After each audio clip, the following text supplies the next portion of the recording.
des pseudo-spécialistes divers et variés ont prospéré, et c'est en effet difficile de s'y retrouver quand la parole d'un expert semble compter autant que celle d'un commentateur. Résultat, les discours populistes et complotistes ont gagné du terrain dans toutes nos démocraties.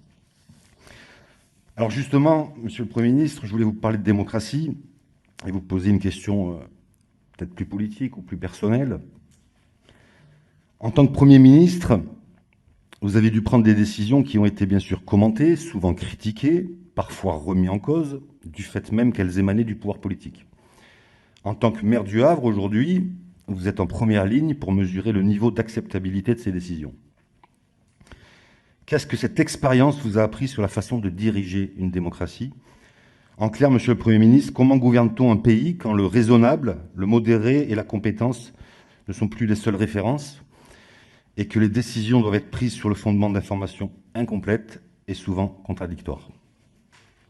S'agissant de la question de monsieur le député Desmoulins sur l'acceptabilité des décisions, c'est une question... Dans le monde merveilleux du droit, on produit une norme, elle s'applique, les gens la respectent. Formidable. Ça, c'est le monde merveilleux du droit.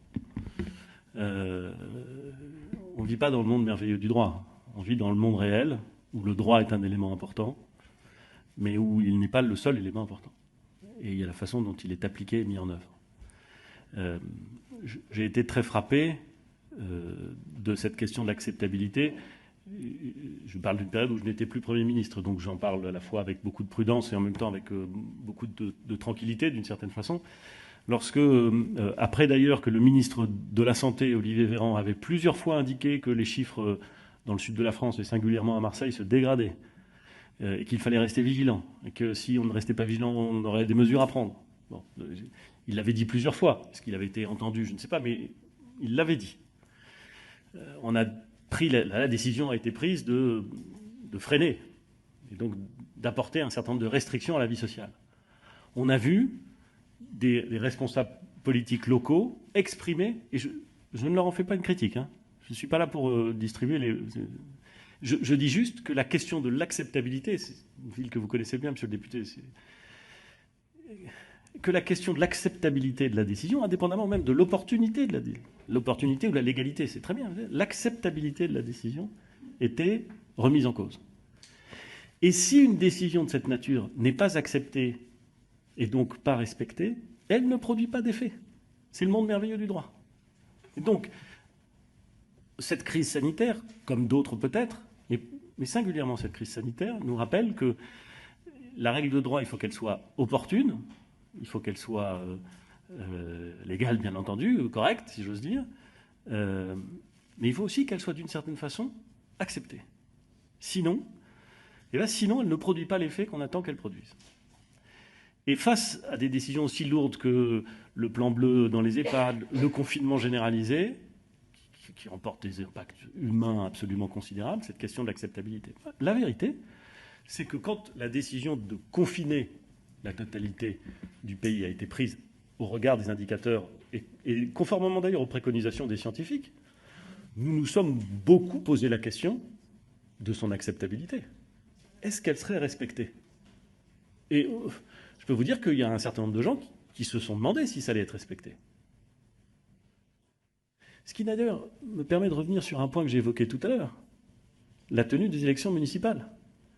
Je n'ai aucun doute sur le fait que l'acceptabilité de ces décisions aurait été bien pire si, crise politique aidant, on avait mis en cause la légitimité même de ceux qui la prenaient. Je suis certain de moi. Et vous voyez, tout se tient dans cette affaire. J'en suis très, très convaincu. Donc l'acceptabilité, oui, j'en ai pris conscience peut-être plus qu'avant de la nécessité que la règle soit comprise et acceptée, pas forcément d'ailleurs approuvée. On peut accepter une règle qu'on n'approuve pas. Heureusement d'ailleurs, souvent malheureusement. Mais voilà, cette question-là est très sensible. L'autre chose qui est très sensible en France, c'est l'érosion progressive, lente, continue depuis longtemps, mais réelle, de l'expertise, de la rationalité et peut-être même d'une certaine façon de la notion d'intérêt général.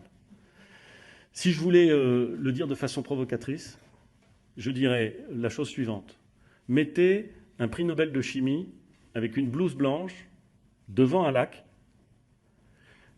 et mettez une caméra devant lui et faites-lui dire « vous pouvez vous baigner, c'est sans danger ». Ben, je vous garantis qu'il y a plein de gens qui vont se dire « ouh là là, ouh là là ». Si c'est un prix, ouh là là. Ce que je veux dire, c'est que l'expertise est aujourd'hui radicalement mise en cause. Et c'est pas un petit sujet. Hein.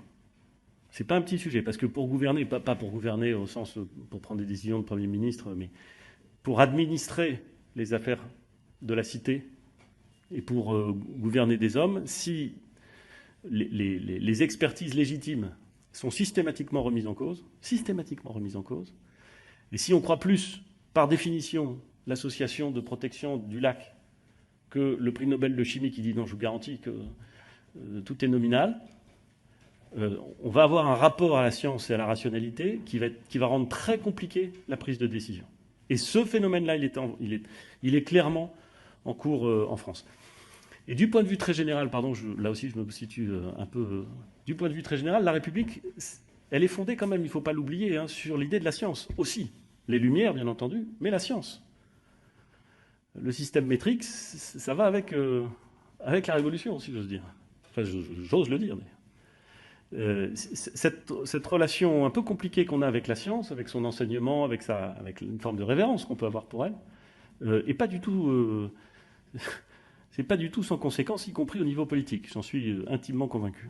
Et ça rend le fait de gouverner probablement plus difficile, en effet.